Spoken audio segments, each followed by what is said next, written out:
Hi friends, welcome to Sunday Kutti channel. இன்னைக்கு நம்ம channel மூலமா பாத்தீங்கன்னா ஒரு சூப்பரான டெல்லி அப்பளம் ரெசிபி தாங்க நம்ம பார்க்க போறோம். ஏற்கனவே அரிசி மாவை வச்சு அப்பளம் நம்ம செய்திருக்கோம். பழைய சாதத்தை வச்சும் நம்ம அப்பளம் செய்திருக்கோங்க. இப்ப பெரிய சைஸ் கண்காட்சியில எல்லாம் கொடுக்கற மாதிரி நம்ம பெரிய சைஸ் டெல்லி அப்பளம் எப்படி செய்யுதுன்னு பார்க்கலாங்க. வீடியோவை ஸ்கிப் பண்ணாம பாருங்க எப்படி செய்யுதுன்னு சொல்லிட்டு நான் சொல்றேன். நானு இப்ப பாத்தீங்கன்னா மெஷர்மெண்ட் கப்பால நான் 4 கப் அளவுக்கு பச்சரிசி எடுத்துக்கிறேங்க. ரேஷன் பச்சரிசியும் எடுத்துக்கலாம், இல்லைன்னா மாவு பச்சரிசியும் எடுத்துக்கலாம். இல்லை நீங்க வீட்டுல நெல் எல்லாம் செய்வாங்க இல்லைங்களா, அந்த மாதிரி பச்சரிசியும் எடுத்துக்கலாங்க. அது உங்க விருப்பம் தான். இப்போ நான் மொத்தமா 4 கப் அளவுக்கு பச்சரிசி எடுத்துக்க போறேன்.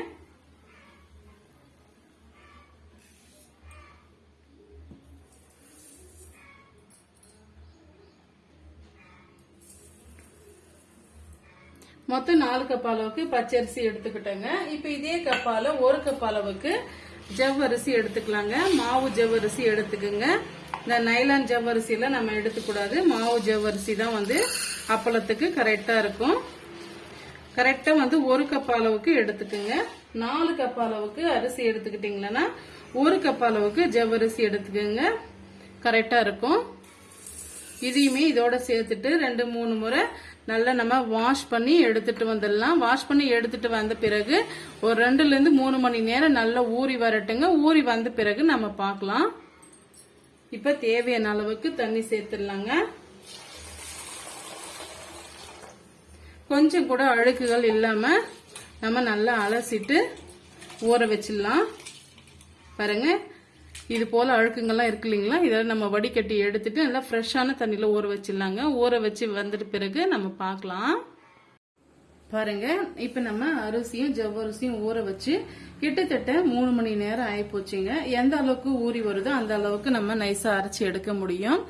இப்ப பாத்தீங்கன்னா இந்த தண்ணியெல்லாம் நம்ம வடிகட்டி எடுத்துக்கலாம். பாருங்க, நல்லாவே இந்த ஜவ்வரிசி எல்லாம் ஊறி வந்திருக்கு. ஒரு ஜவ்வரிசி எடுத்து நசிச்சு காமிக்கிறேன். பாருங்க எவ்வளவு சாஃப்டா ஊறி வந்திருக்குன்ட்டு. இப்ப இந்த தண்ணியில ஓரளவுக்கு வடிகட்டிட்டு இதே தண்ணி பயன்படுத்தி நம்ம அரைச்சி எடுத்துட்டு வந்துடலாம். இன்னைக்கு நான் கிரைண்டர்ல போட்டு அரைச்சி எடுத்துட்டு வர போறதில்ல, மிக்சி ஜார்ல போட்டு நல்லா நைஸா அரைச்சி எடுத்துக்கலாங்க.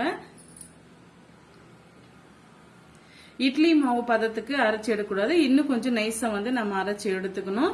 நான் மிக்சி ஜார்ல போட்டு நான் அரைச்சி எடுத்துக்க போறேன். இப்ப கொஞ்சமா அரிசி சேர்த்துக்கலாங்க. உங்ககிட்ட ரேஷன் பச்சரிசி இருந்தா அது கூட நீங்க பயன்படுத்திக்கலாம்.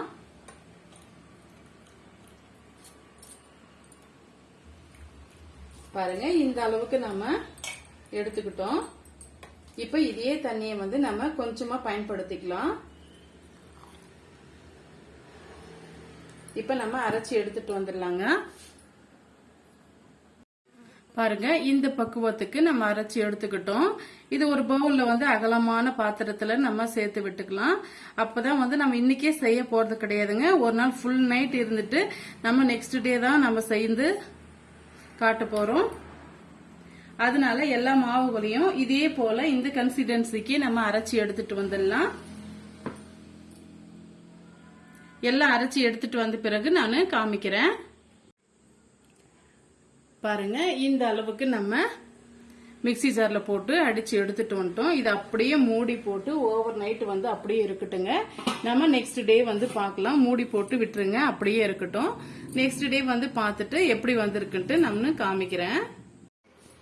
பாருங்க friends, full night over night நம்ம அப்படியே விட்டுட்டுங்க மாவு அரைச்சிட்டு. இப்ப மூடி ஓபன் பண்ணி பார்க்கலாம். பாருங்க, சூப்பராவே பொங்கி வந்திருக்கு.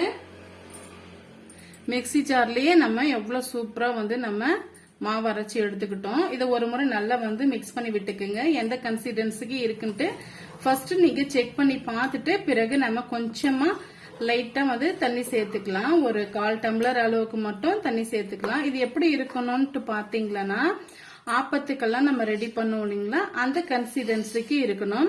இப்ப இத பாத்தீங்கன்னா தோசை மாவு கன்சிஸ்டன்சிக்கு இருக்கு. இப்ப இதுக்கு தேவையான அளவுக்கு நம்ம உப்பு சேர்த்துக்கலாங்க. நான் ஒரு 1/2 டீஸ்பூன் அளவுக்கு உப்பு சேர்த்துக்கிறேன். அதிகமான அளவுக்கு உப்பு சேர்த்துலைங்க. நம்ம வெயில காய வைக்கும் போது அதிகமான உப்பு சேர்ந்த மாதிரி இருக்கும். கொஞ்சம் குறைவாவே நம்ம சேர்த்துக்கலாம். இது நம்ம அப்பளமா செய்த பிறகு உப்பு காரம் வந்து நம்ம மேல போடும் போது இன்னுமே வந்து உப்பு கரிச்ச மாதிரி ஆயிடும். அதனால நம்ம லைட்டா மட்டும் உப்பு சேர்த்துக்கலாங்க.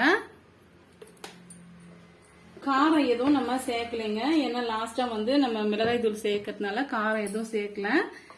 இப்ப இதெல்லாம் சேர்த்து ஒரு முறை மிக்ஸ் பண்ணி விட்டுட்டு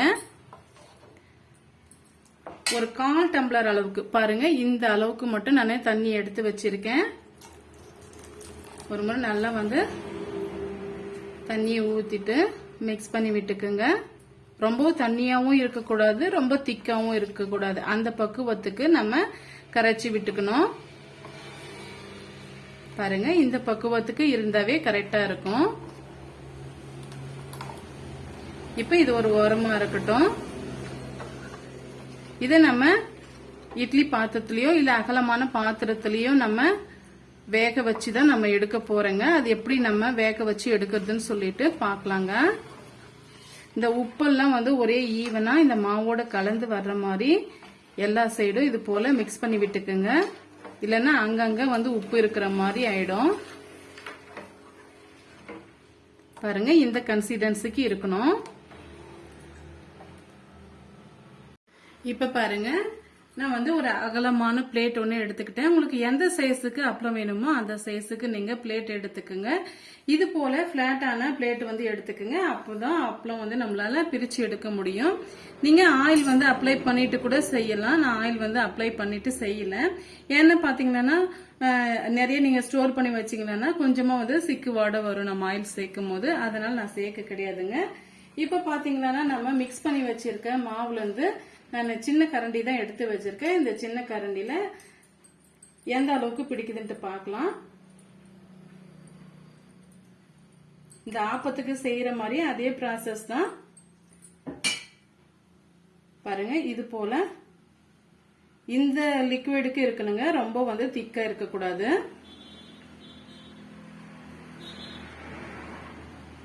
பாருங்க, ஒரே ஈவனா எல்லா சைடும் வந்து ஒரே இதா வந்து இருக்கணும் மாவு.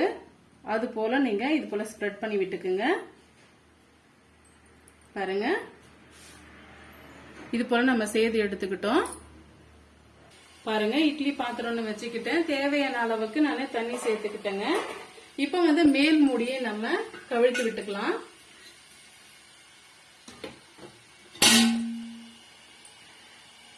இது போல மேல் மூடியை கவிழ்த்து விட்டுட்டு நம்ம எடுத்து வச்சிருக்க அப்பள மாவு வந்து இதோட வந்து சேர்த்து விட்டுடலாங்க.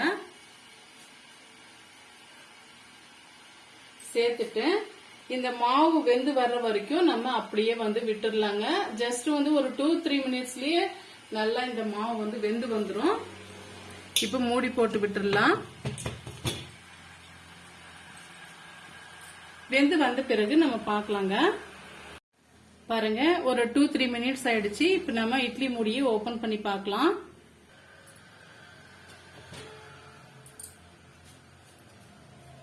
பாருங்க, இப்ப லைட்டா வந்து கையில இது போல தண்ணி தொட்டுட்டு இப்படி நீங்க தொட்டு பாத்தீங்கன்னா கையில வந்து ஒட்டி வரக்கூடாது. அதுதான் வந்து கரெக்டா வெந்து வந்திருக்குன்றது அர்த்தம். இப்ப இந்த பிளேட்டை எடுத்துக்கலாம். நான் இது போல அகலமான பாத்திரத்துல தண்ணி சேர்த்து விட்டு இருக்கேங்க. இது எதுக்காகன்னு பாத்தீங்கன்னா நம்ம எடுத்துட்டு வந்த பிளேட்டை வந்து இதோட அப்படியே சேர்த்து விட்டுடலாம். ஜஸ்ட் வந்து 1 நிமிஷத்துக்கு இருந்தா போதுங்க. இதை நம்ம எடுத்து விட்டுடலாம். ஏன்னா இது ஆறி வரதுக்காக மட்டும் நம்ம சேர்த்திருக்கோம். நீங்க அப்படியே ஆற விட்டு கூட நீங்க எடுத்துக்கலாம். நம்ம டக் டக்குன்னு செய்யணுன்றதுக்காக இதுல வந்து நான் தண்ணியில சேர்த்திருக்கேன். ஒரே 1 நிமிஷம் இருந்தா மட்டும் போதுங்க. நம்ம எடுத்துடலாம். இப்ப நம்ம எடுத்துக்கலாங்க.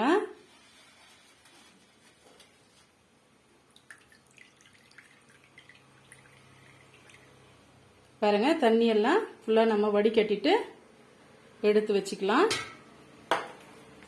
இதே போல நெக்ஸ்ட் பிளேட்டும் நம்ம ஆவில வேக வச்சு எடுத்துக்கலாங்க. போதுமான தண்ணி வந்து இட்லி பாத்திரத்துல வச்சுக்குங்க. இடையிடையே காலி ஆயிடுச்சுனாலையும் ஊத்தி விட்டு நீங்க கொதிக்க விட்டு இது போல நம்ம சேர்த்து விட்டுக்கலாம். இப்ப மூடி போட்டு இதுவுமே வந்து ஒரு 2-3 மினிட்ஸ்க்கு அப்படியே வெந்து வரட்டும். மூடி போட்டு விட்டுக்கலாம். ஹை ஃபிளேம்ல வச்சு நம்ம வேக வச்சு எடுத்துக்கலாங்க. இதுக்கு மீடியமான ஃபிளேம் எல்லாம் தேவை கிடையாது.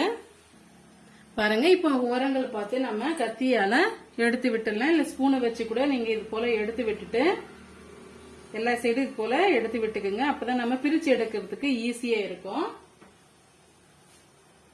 இந்த ஓரங்கள் பார்த்து கரெக்டா வந்து நீங்க பிரிச்சு எடுத்துக்குங்க. நிதானமா வந்து பிரிச்சு எடுத்தீங்களானாவே ஈஸியா பிரிஞ்சு வந்துடும் நமக்கு. பாருங்க சூப்பரா பிரிஞ்சு வந்துடுச்சு. இப்ப இது நம்ம ஒரு பாலித்தீன் கவர்லயோ இல்ல வந்து நீங்க பேப்பர்லயோ வந்து சேர்த்து விட்டுக்கலாம். நான் சேர்த்துட்டு காமிக்கிறேன். இப்ப பாருங்க நம்ம ஒரு பாலித்தீன் கவர் வந்து போட்டுக்கிட்டோம். நம்ம பிரிச்சு எடுத்து அப்பளம் வந்து அப்படியே சேர்த்து விட்டுடலாம். இது எதுக்காகனா சீக்கிரமா சட்டுன்னு காஞ்சி வந்துடும் கவர்ல போட்டோம்னா.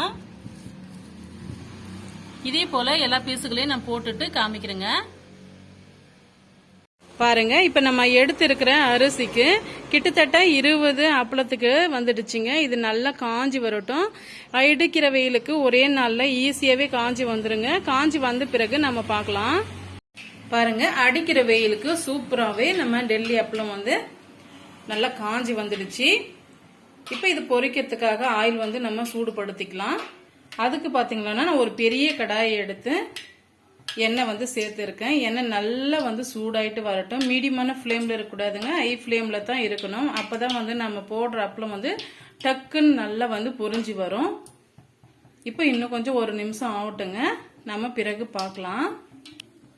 இப்ப பாருங்க எண்ணெய் வந்து நல்லா சூடாயிட்டு வந்துடுச்சு. இப்போ ஒரு சின்னதா ஒரு பீஸ் வந்து போட்டு பார்க்கலாங்க. நல்லா வந்து பொரிஞ்சு வருதா இல்லைன்ட்டு செக் பண்ணி பார்த்துட்டு பெரிய பீஸை வந்து நம்ம சேர்த்து விட்டுக்கலாம்.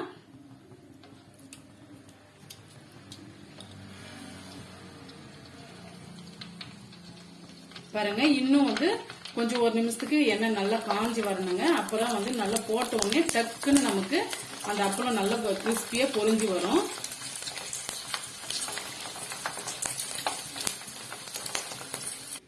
பாருங்க சூப்பரா வந்து பொரிஞ்சு வந்துடுச்சு. இப்ப நம்ம பெரிய பீஸ் சேர்த்துக்கலாம்.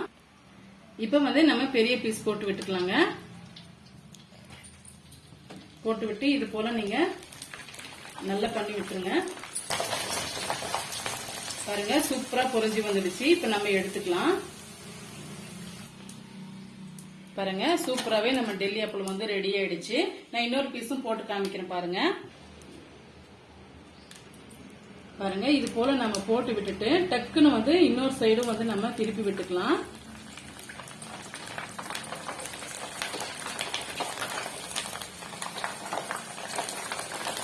பாருங்க சூப்பரா வந்து அப்பளம் வந்து பொரிஞ்சு வந்துடுச்சு. இப்ப நம்ம எடுத்துக்கலாம்.